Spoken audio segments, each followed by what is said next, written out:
မှာခမဖြစ်ပြီးသတိမေ့မျောနေတာနှစ်ကြာမှနိုးလာတဲ့အမျိုးသမီးတစ်ယောက်ဟာသူမမှာ9လရှိတဲ့ကိုဝင်ကြီးရှိနေတာကိုသိလိုက်ရတဲ့အကြောင်းသင်ကြားမှုပါသလား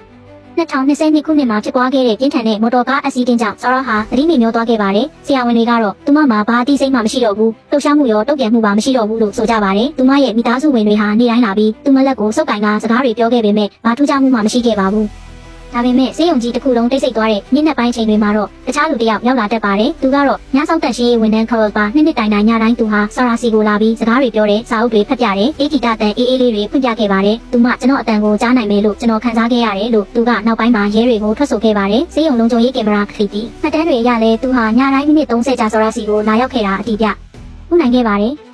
အဲဒီနောက်2024ခုနှစ်မတ်လမှာတော့မဖြစ်နိုင်တာတခုကိုသူနာပြုတယောက်ကသတိပြုမိသွားပါတယ်။အဲ့ဒါကတော့ဆာရာရဲ့ဘိုင်ဟာကြီးထွားလာတာပဲဖြစ်ပါတယ်။စစ်ဆေးချက်တွေအရသူမမှာ9လရှိတဲ့ကိုဝင်ရှိနေပြီဖြစ်ကြောင်းအတည်ပြုနိုင်ခဲ့ပြီးဒီနေ့စစ်ဆေးချက်အရကလေးရဲ့ဖခင်ဟာခေါလို့ဖြစ်နေတာကိုတွေ့ရှိခဲ့ရပါတယ်။ခေါလို့စကလည်းကျွန်တော်သူမကိုချစ်မိသွားလို့ပါဆိုပြီးချက်ချင်းဝန်ခံခဲ့ပါတယ်။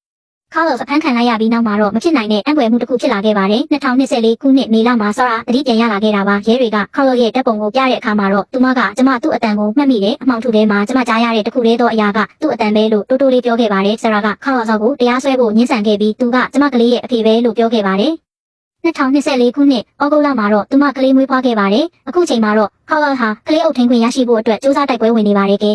။တင်ရောဘယ်လိုထင်လဲ။ဒါဟာရာဇဝတ်မှုတစ်ခုလားဒါမှမဟုတ်စီးကြော်သွားခဲ့တဲ့အံ့ဖွယ်မှုတစ်ခုလား